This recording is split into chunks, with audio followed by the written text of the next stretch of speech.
to gain control over the determinants of health. Perhaps now you know what are the determinants of health and to improve their health. So you have to gain control over the determinants, and then only it is possible to improve our health. Associated with the problem or with the health of individuals only. Beyond the individual, it has a wide range of social and environmental interventions. So while defining health promotions, you have to know 2 or 3 things. It's a process of what? It's a process of enabling people to gain control over the determinants of health. I will discuss the next slide. Again, what are the different determinants of health and to improve their health. Not only it deals with the individual's behavior only, but also deals with the social and environmental intervention. Now, health promotion is concerned with improving health by seeking to influence what? Number 1 is lifestyle. What is lifestyle? In a simple sentence, it's a way of life. How we spend our life, that is lifestyle. What we eat, how we eat, when we eat, what about our physical activity, when do you go for sleeping, how we spend our leisure time, all these things are included under the lifestyles. It is not enough to promote health. Apart from or along with improving the lifestyle, it is required. Which one is required? That is improvement of health services. There are some problems that can be dealt with the help of the individual efforts, with the help of the community efforts, but not all problems can be solved by the community or with the community. It requires also support from the government or from the international organizations or from the private organizations who provide healthcare delivery services. So both are equally important. So at the same time, we have to improve health services. Say for example, we are interested to vaccinate our child, to promote the health of our children. But if the services are not available, which services? The immunization services is not available. Then what will happen? We cannot do this. Next one is not only to provide health services, but also that is important to modify the environment. Again, while listening about the levels of prevention or determinants of health, environment is one of the important determinants. So there are different types of environments. These are the physical environment, biological environment, social environment. To promote health, we also require the modification of the physical environment, social environment, and rather we can say the ecological environment, a biological environment. Then only we can expect health promotions. Health promotions address the determinants of health through health educations as well as through advocacy. Now health promotion advocates in 2 areas. It works in 2 areas. Number 1, by providing health educations at the individual levels, at the group level, and at the community level for improving the health behavior, for having the desired health behavior. At the same time, it is also important to advocate, to plead. What for? For policy change. Until unless the policy is changed, it is very difficult to implement anything. If there is a policy, what type of policy you require? Healthy public policy. Can you give one examples of healthy public policy? Healthy public policy? That is the activity. Screening camp is an activity. On the basis of the policy, we start interventions. That is the intervention. Healthy public policy, say for examples, universal immunizations. Immunizations for all. Healthy public policy. Prohibition of smoking. Use of helmet. Use of seatbelt. These are the healthy public policy. No smoking. Healthy public policy. All are. Okay. These are the public policy. So, two things required to change. One is policy. That means if the policy is not congenial for the improvement of the health of the people, that must be changed, and it can be changed through advocacy, through pleading. To whom we can plead? The government, the policy makers. Okay. We have to plead to the policy makers, change the policy, and then at the community level we can organize different types of intervention program for changing the uncongenial, undesirable health behavior of the individual, of the group, of the community. Health promotion operates through two things. Number one, just repetitions. One is health education, another is advocacy. Health education for changing the health behavior of individual, group and community, and advocacy for healthy public policy and programs. Now we can approach, there are two approaches for health promotion. One is health education, second repetitions for improving the individual capacities. What do we mean by capacity? I am not telling about the knowledge, I am not telling about the attitudes, I am telling about the capacity. Build the capacity of the individual, that is called capacity building. The word is in vogue right now, capacity building. That means you have to provide knowledge. At the same time, you have to assist people so that they can acquire the skills. So both knowledge and skills they can practice. That is called capacity building. Okay. And next one, advocacy for healthy public policies. What for? To provide supportive environment. If the environment is not supportive, you cannot do anything else. Now the theoretical, historical aspects of health promotions. Little bit you should know. The first international conference on health promotions was held in the year 1986. It launched a series of international organizations, actions among series of international organizations, national governments, at the same time local communities to achieve health. To achieve health goal, health for all by 2000 AD and beyond. Next, the strategy, basic strategy of health promotions as was identified in Ottawa Charter. There are three. Number one is advocate, enable and mediate. Advocate means to boost the factors which encourage health. Boosting is necessary. For that boosting, advocacy is necessary. Advocacy for what? For modify the policy. Healthy or to build healthy public policy. Second one is enable. Create such situations which allow people to achieve health equity. And third one is mediate through collaborations across all the sectors, that is mediations. So advocate, enable and mediate, these are the three strategies of health promotion. Since then, the WHO Global Health Promotion Conference have established and developed the global principles and action areas for health promotions. There are 5 action areas of health promotions.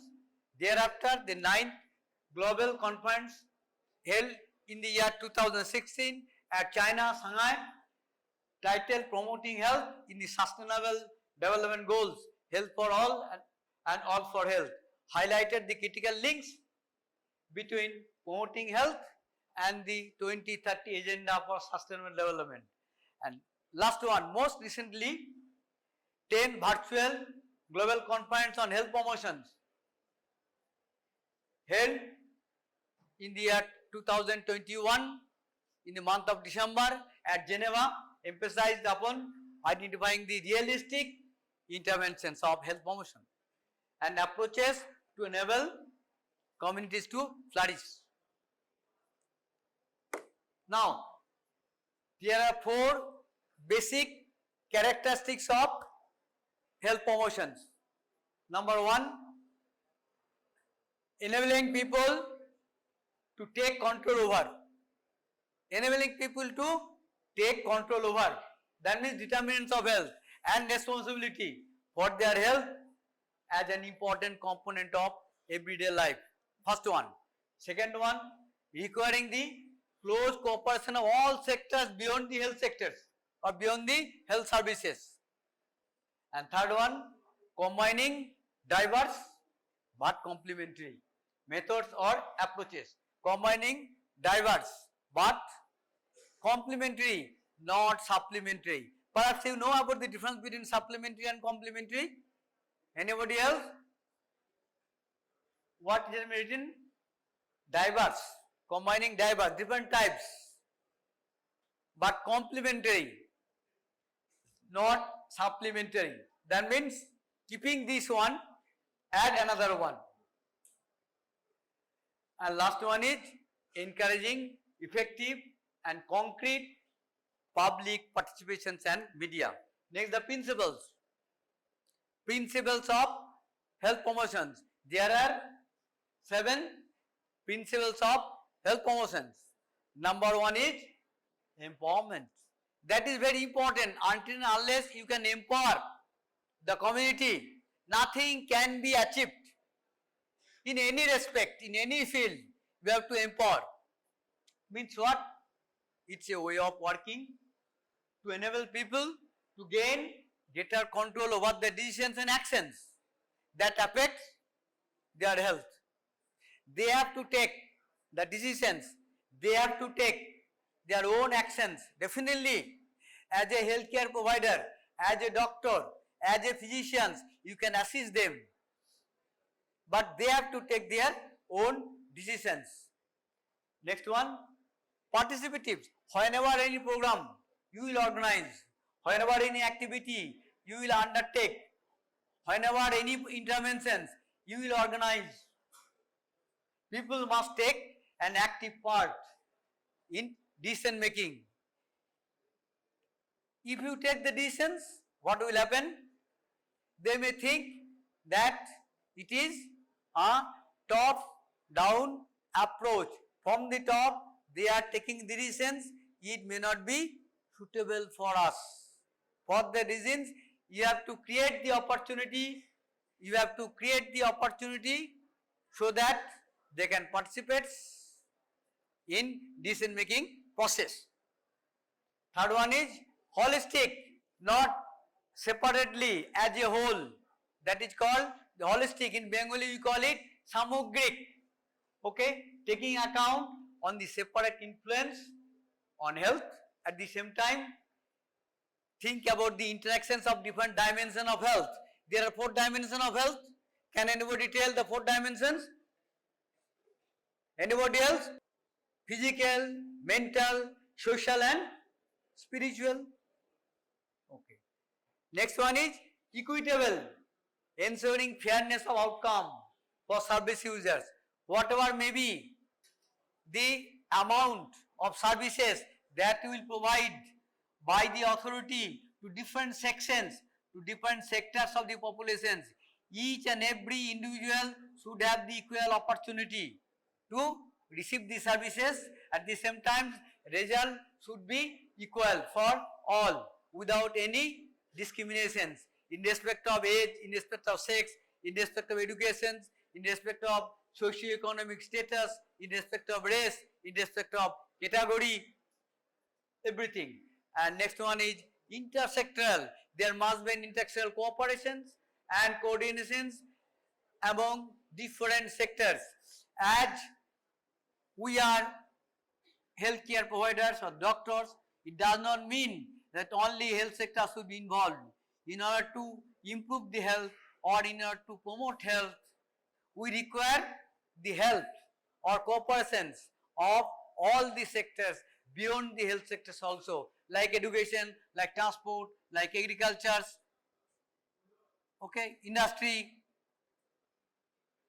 and sustainable. Whatever actions we will take, the results must be sustainable. Long-term effect must be there. Ensuring that the outcomes of health promotion activities are sustainable in the long term. And last one is strategy, multi-strategy, working on a number of strategy areas such as what not. So you have to work in different programs, with different programs, different policies, so that you can expect promotion of health. Okay, that is all about the concept of health promotions. Now, this is practical. Question of interventions. These are the policies, these are the programs that you have to carry out. How you can carry out? You have to go to the field or you have to call the people as will be relevant to us for promotion of health. So, methods of health promotion and education. What is the methods? Simply, methods of health promotion and education are the techniques or ways in which series of activities are carried out to communicate ideas, informations, and develop necessary attitudes and skills for changing unhealthy or undesirable health behavior. So, it is nothing but series of activities that will be undertaken by you people. What for? What for? The activities will be undertaken to change the health behavior. Once there is a healthy public policy, it will be easy for you to intervene, to undertake different types of activities for changing the health behavior. What type of health behavior? That type of health behavior, that health behavior is not conducive, is not congenial, it is bad, that we do not want, that you have to change. Then only we can expect improvement of health or promotion of health. Now let's see the different types of methods. There are three approaches. One is individual approach, and there is group approach, and there is mass approach. So first one is, and there are some methods that will be applicable when we will be dealing with the individuals or very small groups like a family. This method involves person to person or face to face communications, which provides maximum opportunity for two-way flow of ideas, knowledge and informations. These are Socratic. What does it mean, Socratic methods? When there is a two-way communications. Okay, so examples are interview and counseling, applicable in individual and family setting. Next one is group methods, applicable in group settings. These are also, many of them are Socratic methods. These methods involve a group of limited persons in the teaching learning situations who have some kind of opportunities and who have some health education needs, who have some health education problems. This small group also can get some opportunity to ask questions and share ideas, informations and experiences. So the examples of group methods are demonstrations, group discussions, role play, panel discussions, colloquy, seminar, symposium, like this, panel discussions. And mass methods, this is applicable in community setting mainly. This method is specially meant for a large number of heterogeneous populations, heterogeneous people. Perhaps you have an idea about the heterogeneous and homogeneous. Heterogeneous means, heterogeneous means what?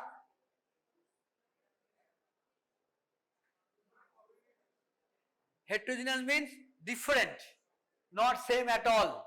Age is different, sex is different, culture is different. This is called heterogeneous. It helps in reaching broad sections of the large populations at a time and makes them aware of their health problems. Examples: lecture, public speech, exhibitions, etc. Now, we can classify these health promotion and education methods in different ways. Number one, on the basis of feedback, one way or two way. Next one is one way or directive, two way or Socratic. Okay, this is broadly the sorry.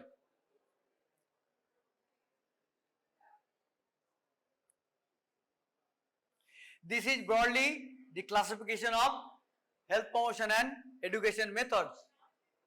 Individual methods, group methods and mass methods. Individual methods, interview and counseling. Group methods, demonstrations, panel discussions, colloquy, role playing, symposium, group discussions, brainstorming, batch sessions, workshops, seminar, symposium, study trip.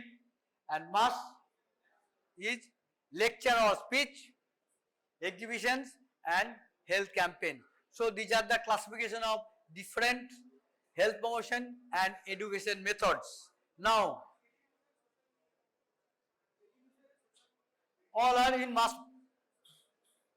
Now, little bit I will discuss, because in your examinations it is expected that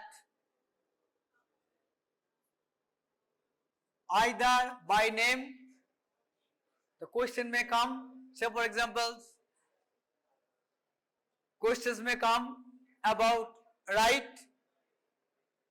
different educational methods, I mean health promotion education methods,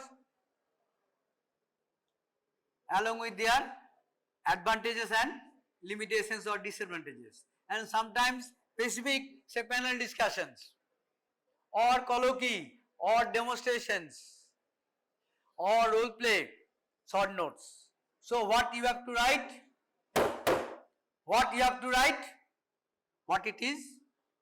5 or 6 points you have to cover. If short notes come, what it is? When it should be used? Personnel involved, procedure, then advantage and disadvantage. Then only you can expect 4 out of 5 or 4.5 out of 5. You have to touch almost all. What it is, when it should be used, who are the person involved, procedures, and last one is advantage and disadvantages. Okay, this is a speech or lecture. In classroom situations, we call it lectures. What I am delivering now, it's a lecture. Okay, it is applicable in classroom situations.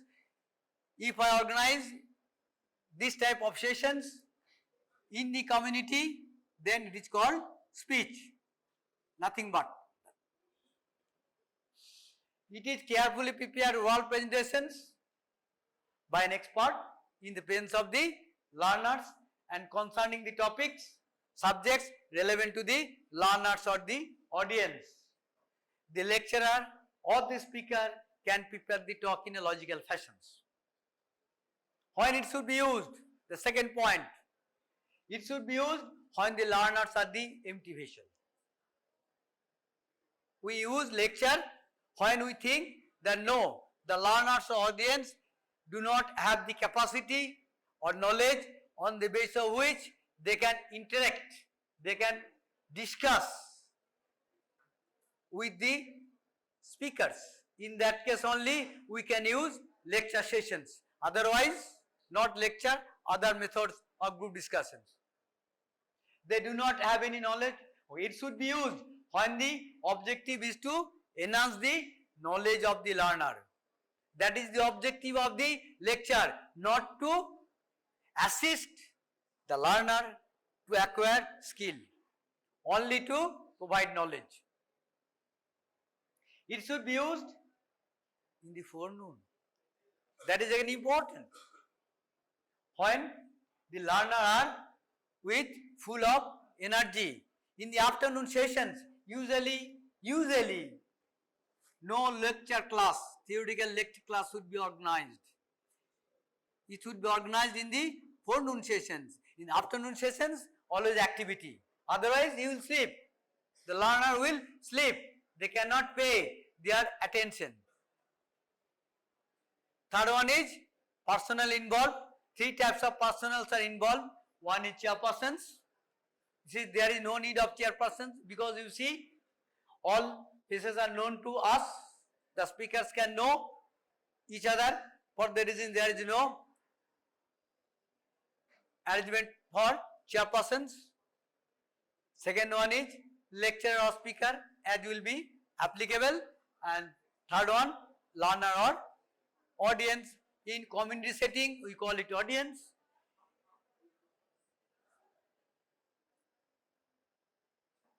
In classroom setting we call the learners. Patterns of communications, it is one way communications.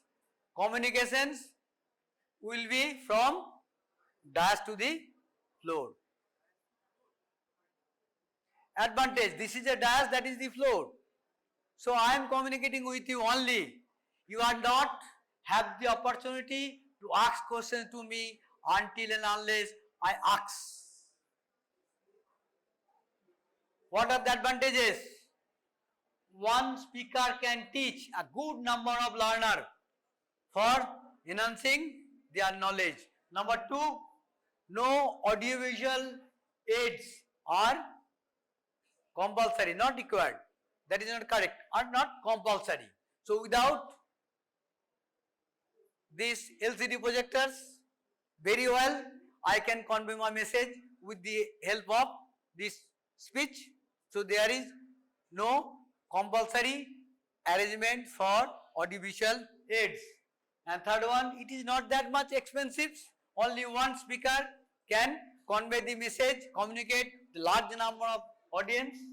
Message can be systematically disseminated because what I told you, that the speaker or the lecturer can prepare his or her speech in logical fashions. So once I have prepared myself, I will disseminate the message one by one, systematically as well as scientifically and logically. Disadvantage or limitation, may not fulfill the needs of the learners. If I do not know about the needs of the learners, without knowing the needs, if I try to convey the messages, that may not be fruitful to you, that may not be realistic for you. Learners are the passive audience. So this is about, just for example, this is about individual methods, that is bus methods, that is lecture or speech. Now number of group methods are applicable for promotion of health. Number one is panel discussions. Now you see, don't get confused. Nowadays what happens, if you visualize, if you see the TV telecast, what you see, few persons are acting as a panelists.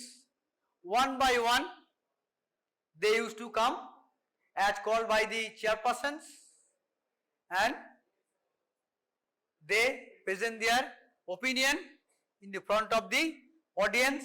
But in reality, in case of televisions, in the other fronts outside the televisions, they are the audience, and within the televisions few persons act as a panelists. But in real situations, it is an educational method or small group of 4 to 6 or 8 persons get around the table. So this is the table. Say for example, this is table. So chairpersons will be seated here. The left sides, few panelists will be there, and the right side, the same number of panelists will be there. That is the importance of panel discussion. That is the prerequisites of the panel discussions. If in the left side 3 panelists are there, in the right side also 3 panelists must be there. Okay. And these panel members converse among themselves like this. Okay, I will show you. From the left side, one panelist asks the questions to the right side. Right side panel members answer their questions asked by the left side of panelists. In this way, the discussions will be going on until unless it is finished. In the meanwhile, if any controversy arises, the persons act as chairpersons. Usually, we call them as moderator. He or she will moderate, she will interfere and settle the matter if any argument, if any controversy arises. A to and fro discussions among the panel members, touching or covering almost all the aspects, and the audience appreciates the same by listening. That is all. When it should be used, it should be organized when the topic is large, complicated, and need clarifications from different angles. When a group of experts are available. Now this is the sketch. If this type of question comes in your final examinations, it will be better if you can draw the sketch and highlight. The left side, 4 panel members are there. The middle moderators are there. The other side, 4 panelists are there. So there are 4 panelists in one side, in other side also 4 panelists. In the middle, moderator will be there, and here audience. The moderator will be there in the middle, and the panel members are interacting among themselves in the presence of the audience. The audience will not have the opportunity to ask any questions at the time of discussions. Only the panel members will discuss among themselves. For that reasons, this is a didactic method. This is not Socratic method. This is one-way method. This is not two-way method. Until and unless it is converted to forum.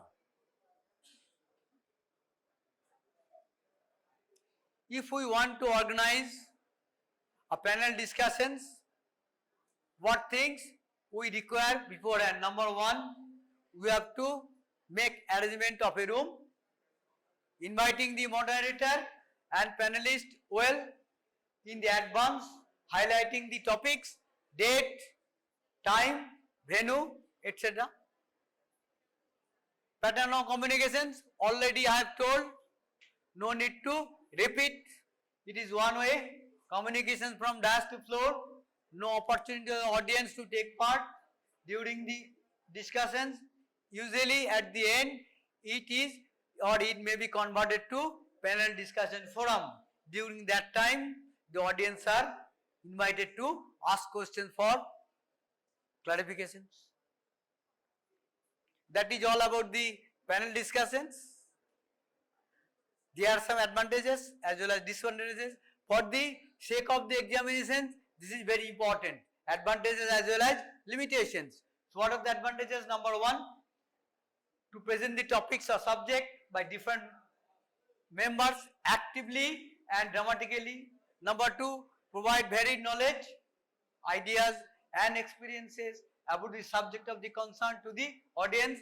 Third one, to get different facts and points of view brought into the discussion framework. Number 4, it is interesting and can draw the attention of the audience.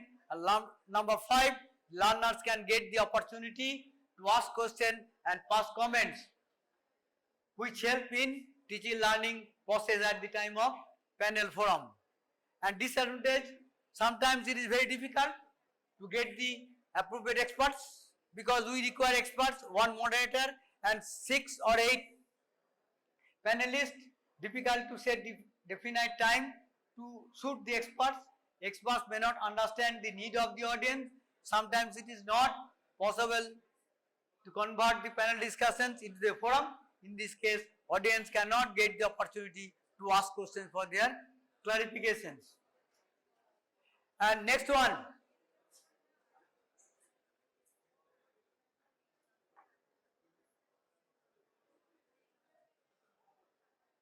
Can anybody tell me what is panel discussions? What is panel discussions? Hello? Bolo?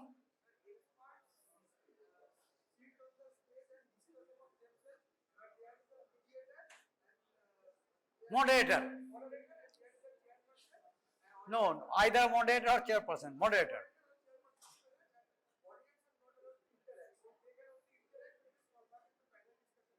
Is it clear? And next one is colloquy. That is another important health promotion and education methods to change the health behavior of the individuals, groups of community. Nothing, it's a modification of the panel. In case of panel discussions, both sides, experts are there. In case of panel discussions, you see, in case of panel discussion, both in left side and right sides, panelists are there. But in case of colloquy, in one side, resource persons, and in other sides, audience representative. When this method should be used, when you will think that yes, the community peoples are influenced by the opinion leaders.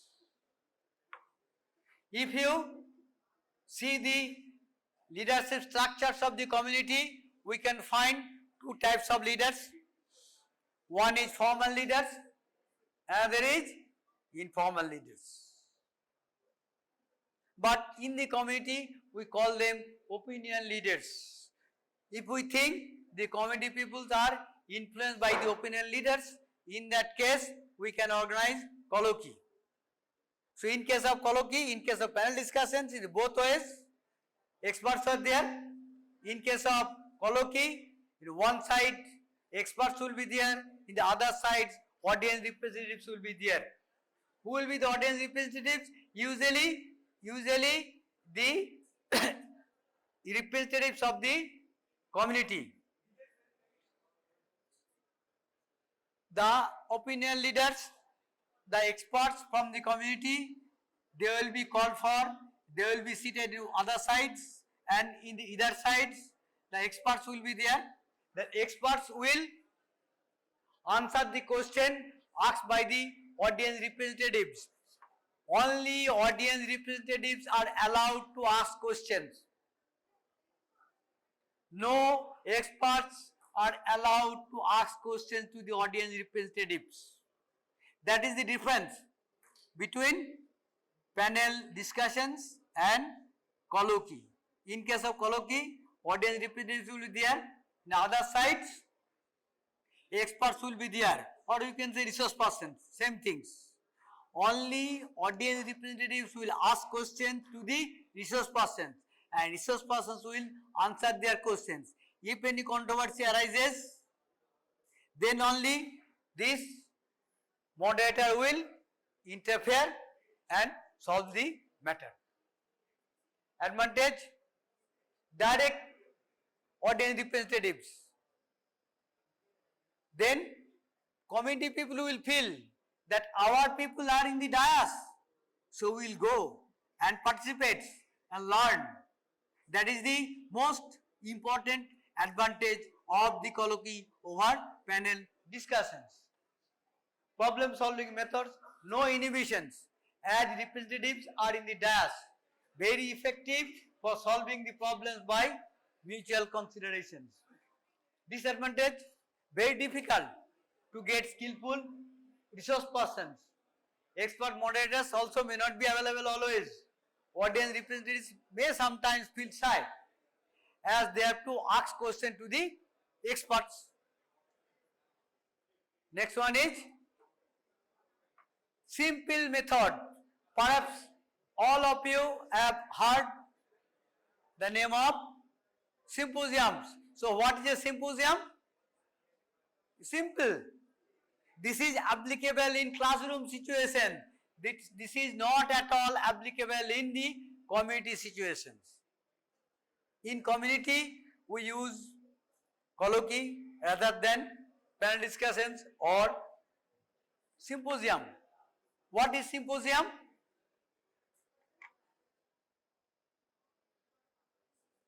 Symposium is a series of speeches or series of lectures by knowledgeable and skillful persons about a topics, only single topics or closely related topics in the presence of the chairman and the audience. That is symposium. When more than 2, 3, 4 speakers will be there, they will deliver their speech one by one, covering a specific portion of a topics. Ultimately, whole topics will be covered by the experts or speakers. This is called symposium. Usually in a symposium, 3 to 5 speakers will be there within the limited period. They means the organizers will divide the topics into different subtopics. Each subtopics will be given beforehand to the experts, and these experts will deliver their speech on the specific subtopics, and at the end the symposium will be finished. But the procedure is that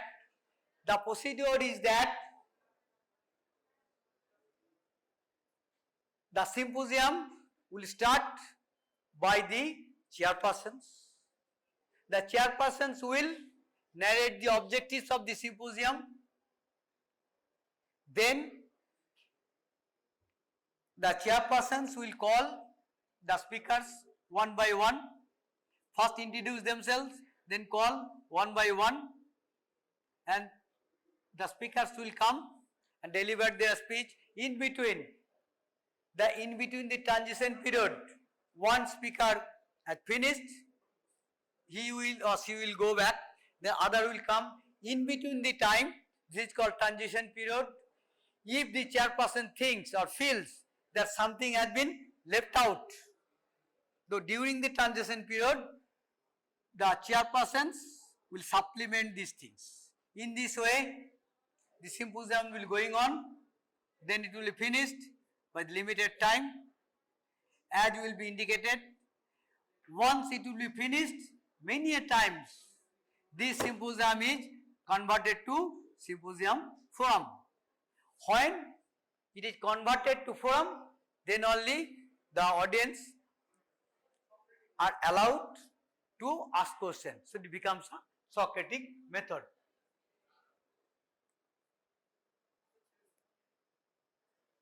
Advantage and disadvantage. Then group discussions, this is not new. It has already been discussed. Okay, group discussions, everybody knows. If any questions, raise me or ask me, I will answer the questions. Group discussions? Okay. Demonstrations, simple things you know. Another method, role playing. Okay, role playing. What is the difference between role playing and drama? There is a difference between role playing and drama.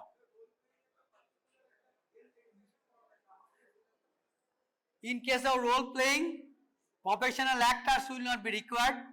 Even in case of role play, there is no need of script always.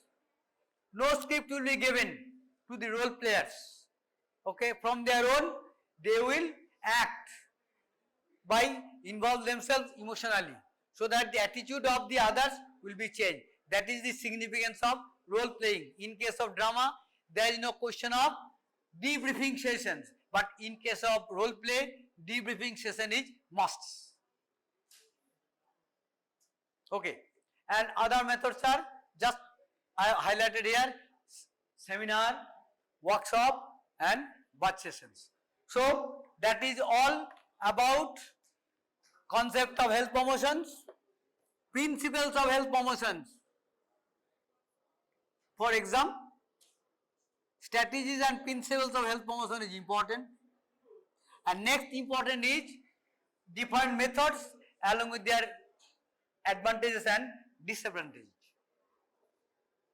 In community medicine paper, you can expect at least 10 to 12 marks from this health promotion and education. Either 2 short notes and 1 or 2 short questions, 1 or 2 marks, or 1 long questions. Okay?